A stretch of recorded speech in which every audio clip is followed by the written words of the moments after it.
There seem to be never-ending stories of spooks and things going bump in the dark. Welcome back to the swamp, my friends. It's good to see you made it back for another episode. It's insane. I believe this is episode 54 of the Unexplained and Strange Horror Story series. As always, if you have a story that you would like to submit to this series, be sure to do so at swampdweller.net or the email you can find in the description down below.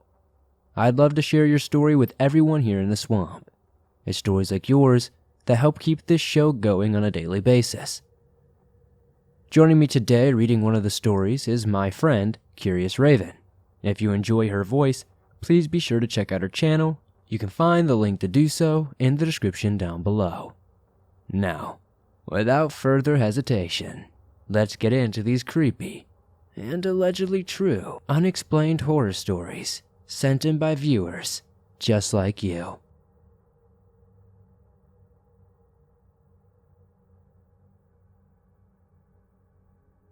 Hello, Swamp Dweller. I have been toying with the idea of sharing my encounters, and seeing as I listen to your show the most, I thought I would send it to you. My grandmother used to live in a beautiful one-story, three-bedroom house. She has since moved to a different state to live closer to my aunt for health reasons. For most of my childhood, she lived alone in this house, except for an old poodle named Peaches. This poodle had arthritis in her hips. This is important to know for later. Now, a little history on the family in the house. My great-grandma lived her remaining years in the house with my grandmother, and after she died, her room became a guest room. This room I will refer to as the flower room. The second bedroom was used as my grandma's craft room. She liked to make jewelry that was huge and gaudy. Many of the pieces she had little faces surrounded by beads, and those always creeped me out. After some time, this room was also used as a guest room, and although the craft supplies had been packed away, the face necklaces stayed out on a somewhat of a display. This room I will refer to as the craft room, although it was no longer being used as such. The third bedroom was the master suite, my grandmother's room. It was down the hallway from the other two rooms. The flower and craft rooms were connected by a Jack and Jill bathroom. After my great-grandma died, the flower room was vacant for a few months. Slowly the family went through her things, taking their keepsakes and donating the rest. She had a walk-in closet in her room, and that was converted eventually into a storage. Mostly for Christmas decorations and things that my grandmother picked up on her travels. The woman absolutely loved to visit faraway islands. She loved to go to Taiwan, and places like Indonesia seemed to be some of her favorite trips. After about a year of her passing, the family started to notice that the fan and the light in the room would change from on to off or vice versa when you left the room.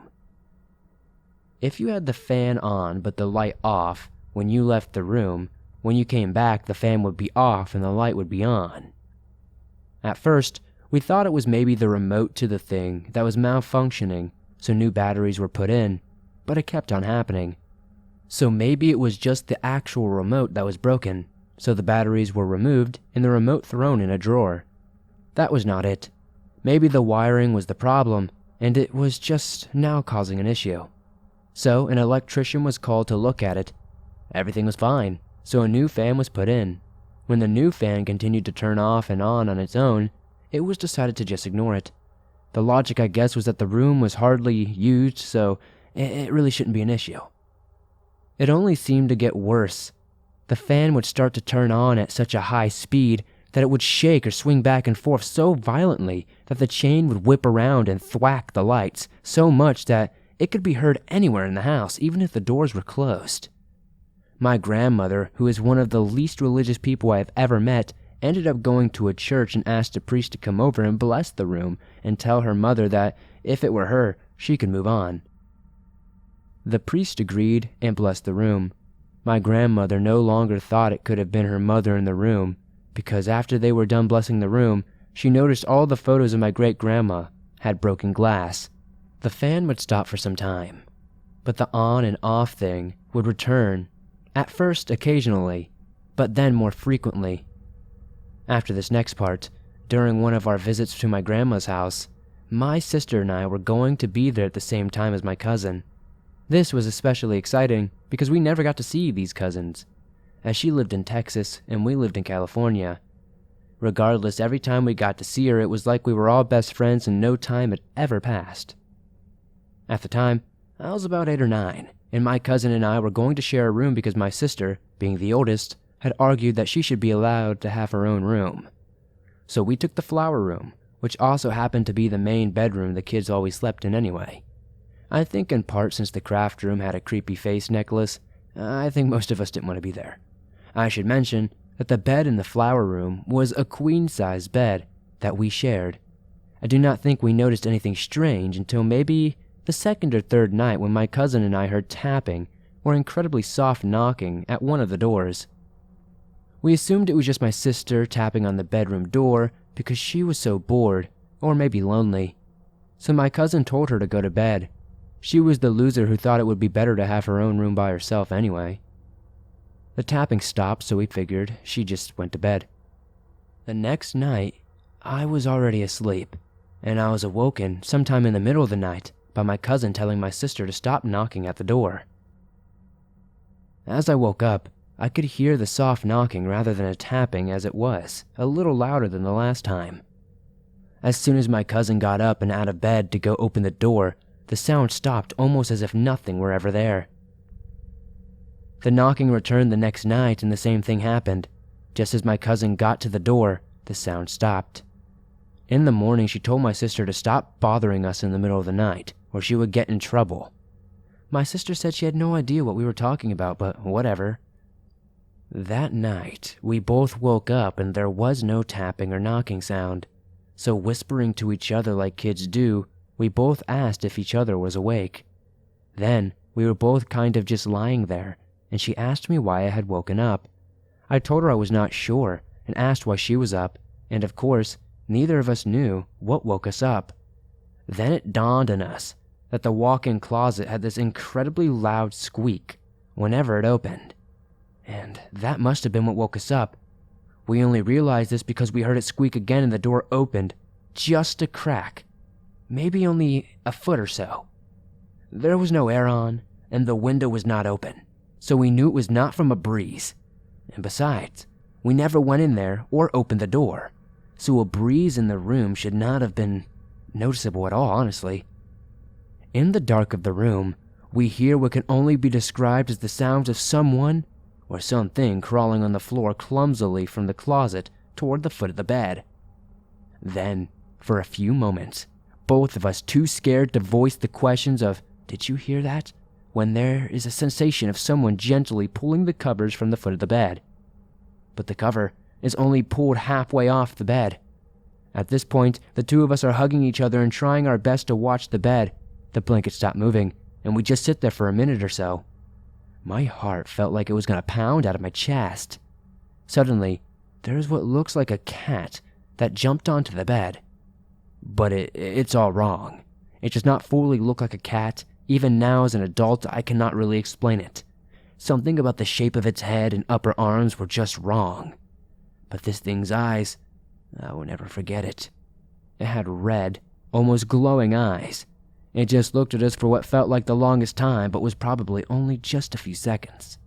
When it finally started towards us, we both jumped off the bed and ran out of the room through the bathroom door so that we would not have to get any closer to this thing. We slammed the bathroom door behind us and locked it and ran into the craft room and locked that door as well. As we clambered into the bed with my sister, she woke up and told us to get out of her bed and room. When she turned on the light, she saw that we were both white as a sheet and did not ask any questions. The rest of the night, the three of us stayed awake with the lights on. In the morning, she asked us if we had seen the thing. We said yes. She said she saw it last time she and I were there, and at the time thought it might have been Peaches the dog. But the dog could not jump on the furniture. It would be way too big to be mistaken for anything. But that was why she did not want to sleep in the flower room anymore. When we did finally go back to the flower room, it looked like there had been a tornado that had gone through the room. My grandmother never said anything to us about the room, when we thought we would get into trouble for the mess, but I guess no one cared. None of us stayed in the flower room ever again, though, instead opting to sleep out in the living room. It was not until later that I realized that there had been no sound that night. I know I screamed when I ran from the room, but I never heard a sound. There was also a clock in the room that you could hear the tick of every second that was missing in the silence of the room while the covers were being pulled. My grandmother lived in that house for almost 15 years, and visiting her was never really the same. The flower room largely avoided, the return of the sound from the chain of the fan ignored. As an adult, I now wonder, whatever lives in that room, was it my great-grandma, unrested? Or was it something else that was attached to my grandma and one of the trinkets from her travels? Maybe it was something else entirely. Whatever it might have been, I do not think the new owners were told about the flower room.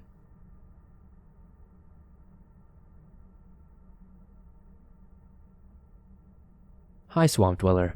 I would like to start off by saying that I am from India and I am a huge listener of your channel.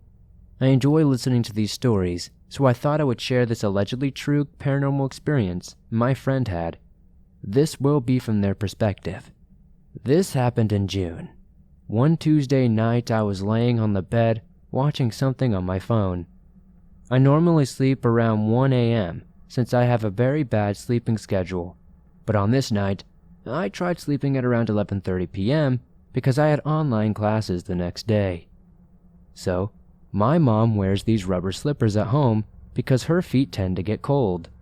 These slippers make a very weird and downright irritating sound, which I really dislike. I tucked into bed, hoping to fall asleep.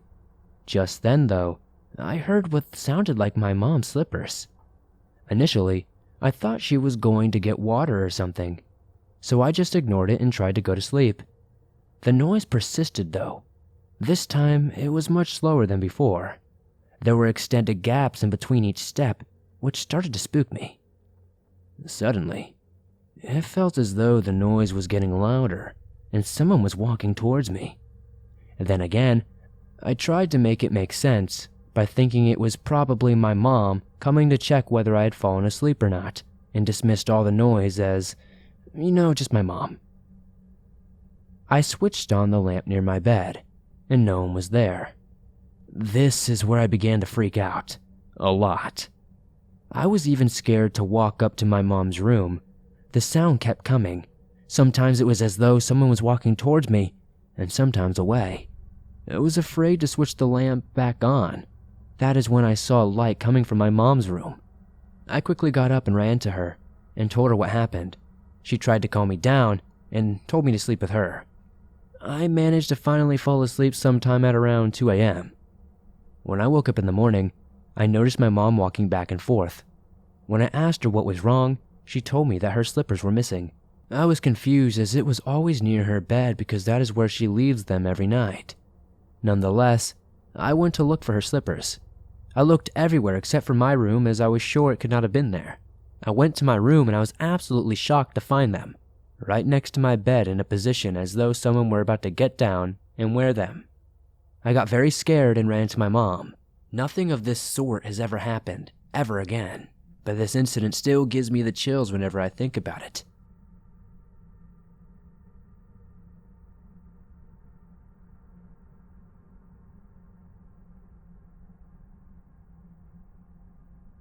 So, it was November 2016.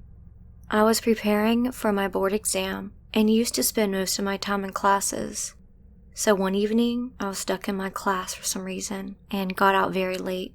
It was around 10:30 p.m. when I took a shortcut to reach home early. The road used is very quiet at night and had an old abandoned hospital which was closed to 12 to 13 years. So I was walking past that hospital, had my headphones in, and was mumbling a song when I felt someone following me. I looked back, but no one was there, so I started to walk again. As I was walking, I saw a lady at some distance walking ahead of me. I thought she was from my colony, as she looked like a woman from the neighborhood from the looks of her back. So I called her name to stop her so that we could go home together. But as I called her, I noticed that she started walking even faster. So I started to run towards her, and she kept going even faster. But the strange thing is, I was running and she was barely walking, but still, she was going so fast, and I stopped chasing her. Just then she stopped too. As I slowly approached her, my phone rang. Pulled out my phone from my pocket, and I was about to pick up the call, but then it got disconnected. I saw there was no bar in the network box, and my phone was on an emergency call. It was strange because I often take this road and always had a full network, so I kept my phone inside, and as I looked up, the lady was gone. I looked here and there, but the road was totally empty, except for me. The road is completely straight for about 1 mile. There was no turns, no place to hide, and the woman was just in front of me 5 seconds ago. I got chills all over my body. I felt this weird coldness like I can't explain. My brain stopped working and I just started running as fast as I could. I reached home and told my family everything that happened. I was very scared and panting, like I was fighting for air. I got a high fever that night that lasted for 3 days. Many people have experienced the same thing I did when walking on that road late at night.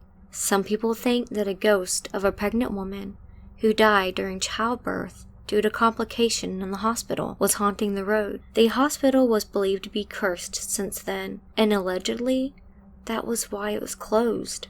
I stopped taking the road, but this incident will forever scare the heck out of me.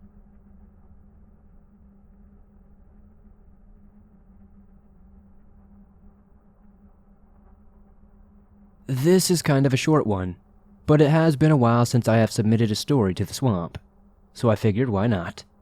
I recently got a short gig working at a bar. Though I did not work there exceptionally long, I did have one experience with the bar's ghost. The bar I worked at was a small one out in the countryside that does not really get much of a crowd.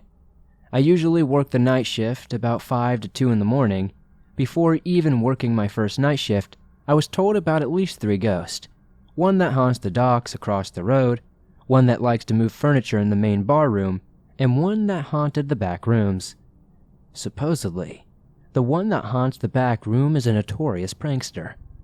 I was told that he died while drunkenly driving a motorcycle around. Apparently, he was beheaded after running into some sort of beam that was sticking out of the dumpster in the parking lot. Since then, it is said that he sticks around and does things like messing with the jukebox and throwing pennies at bartenders when they are locking up for the night. My story is a bit mundane, but I was pretty humored by it, and kind of creeped out. It was my first night shift on the job, and my first time working alone and unsupervised. I was told that if I do not get any customers by midnight, I could lock up for the night and go home. I hate staying up late, so I was thrilled when no customers came in from between 11 to 12. So I hustled to kill the power and lock everything up before any more customers could come in. I was nearly done turning off the lights and unplugging all the TVs in the jukebox for the night. So I went to the back to unplug the open sign, where I heard someone call, "Hello?" I looked up, inhaled deeply, and cussed to myself, thinking that I would have to plug everything back in and stay open until 2 a.m. So, I very unhappily go to the front only to see the bar completely empty. I looked out at the parking lot and it was vacant, save for my car. And I did not see another human being in the bar or walking around the bar. So I started locking the doors. That is when I feel a penny smack me in the back of the head. I rolled my eyes and continued locking up. All I can say is that ghost done fooled me, made me think I had a customer and could not go home early. I guess that was his way of welcoming me to the bar. Like I said, not a really creepy story, but something to think about nonetheless. There definitely is something more to the afterlife.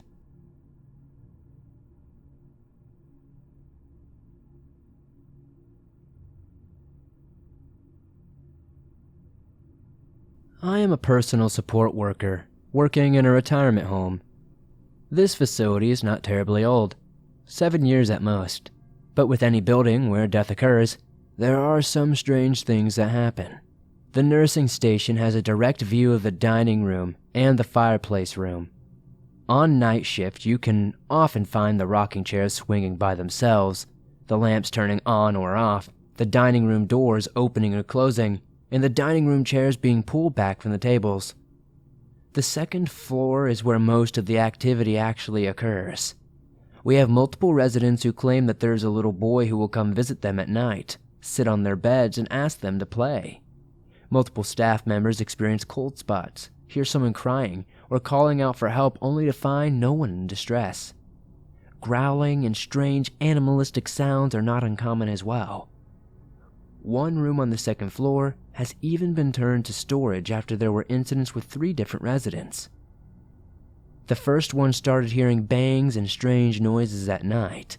This escalated to her claiming she was pushed one night when going to the bathroom, causing her to break her collarbone. We moved her to a different room when she returned from the hospital. The second was adamant that something was staring at her all night long from her bedroom doorway. Glowing eyes, guttural sounds, the whole 9 yards. After only a few months, she said that she was pulled from her bed by whatever this thing was and dragged. There were no injuries this time, but she ended up moving to a completely different facility. The third and final resident of that room had all the same complaints as the others, but one night he was pulled from his bed and the injuries sustained were significant. I happened to be working that night and it truly looked as though something clawed his legs, back, arms, and chest. There was so much blood in the carpet, it had to be pulled out and replaced. He said something grabbed his feet, pulled him out of the bed, dragging him into the living room, all while clawing at him. Each resident, upon arrival, is given a pendant like a life alert to push if they need assistance. The pendant for that room still goes off to this day, even though it was deactivated years ago. I don't know what's happening here. I have no idea if that room is some sort of gateway, or if it's maybe just haunted by something entirely different. But there's something evil in that room.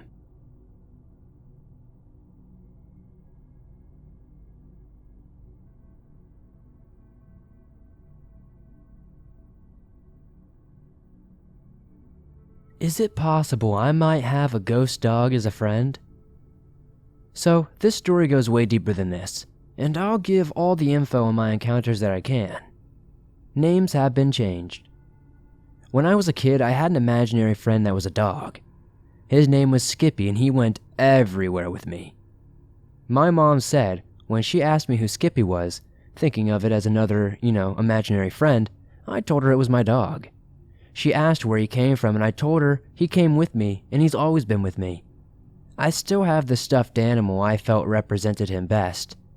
He's a little brown dog with a red bow and brown-black eyes. Right now, he's in storage, since I'm about to move. Sorry, Skippy, and I don't want to lose him. So, if that's not weird enough, there's more. There were others, too. Other people, maybe? I'm not entirely sure of how to word it. One of the earliest ones I remember was the dancing lady. I don't remember this entirely, only in the story being told.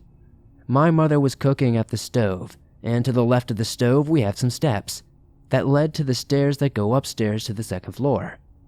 I was maybe 2 or 3 years old at the time, sitting and watching my mom cook. She went to back up to open the oven or something, and I cried out, "Mom, look out!" And, confused, she asked why. Look out for what? And I replied, "The dancing lady. Can't you see her? She's right behind you." Years later, my friend, we'll call her Molly, is staying the night, and we are being teenage girls playing on the computer and hanging out.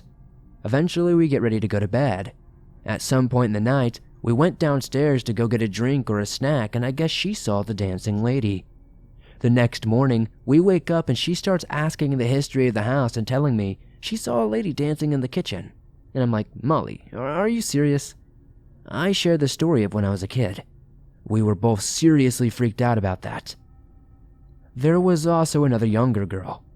I never learned her name or what she did, but I always felt her presence in the house. Like, when someone walks behind you and you feel their energy, like, okay, someone's behind me, I gotta make sure not to step back into them. That's how it always felt when she was around. I noticed this when I was probably 9 or 10, and always knew she was around until I was 15 or 16, maybe a bit older. I think there was a man too. An older man, tall, always in black. He had such an awful energy to him, always angry and violent feeling. I don't like thinking about him. Late at night, there would be knocks on my door, maybe the house setting, I don't know, which was up on the second floor. Then there would be this, like, nails dragging on a wall sound. It was such an awful sound. My bedroom was parallel with the wall that leads to the bathroom, and I wish it was my older brother, but when I heard these noises and knocking, it was late at night. My brother at the time was working the third shift, and I was 14 or 15 when this was happening.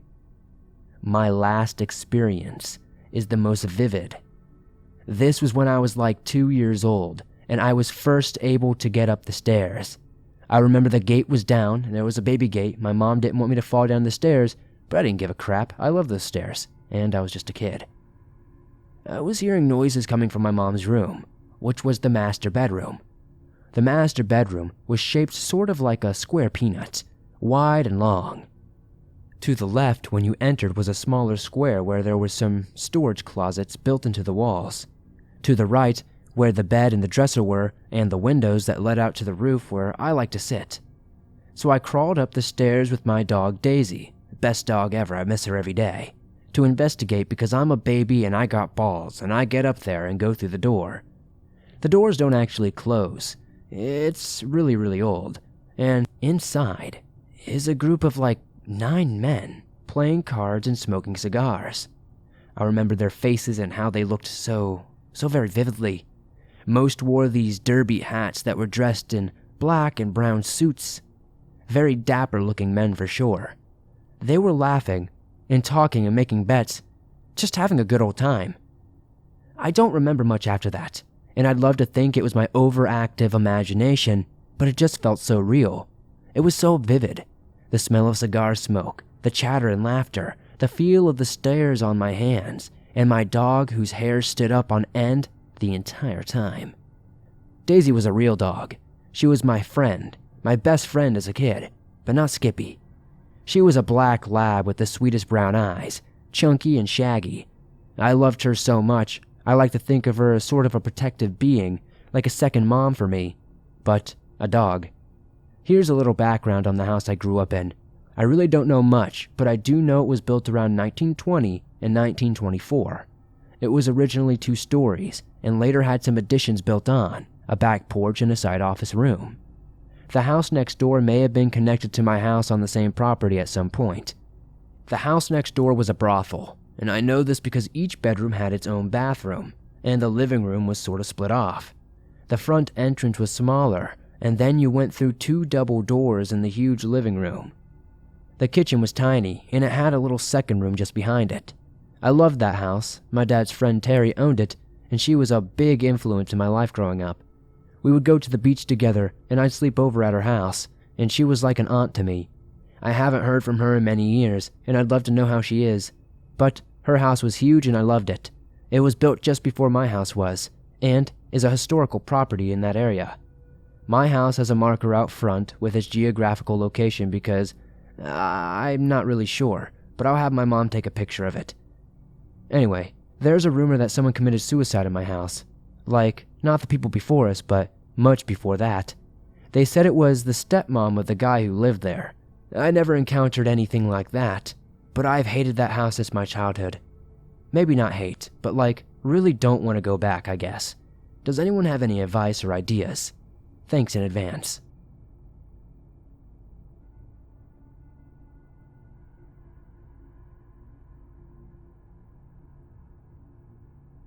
Thanks for listening to these creepy and allegedly true, unexplained horror stories. If you enjoyed this video and the stories that I read within it, please be sure to hit that like button as it helps me out a ton. If you're on iTunes or another podcast platform, please be sure to rate this 5 stars as it helps me out a ton.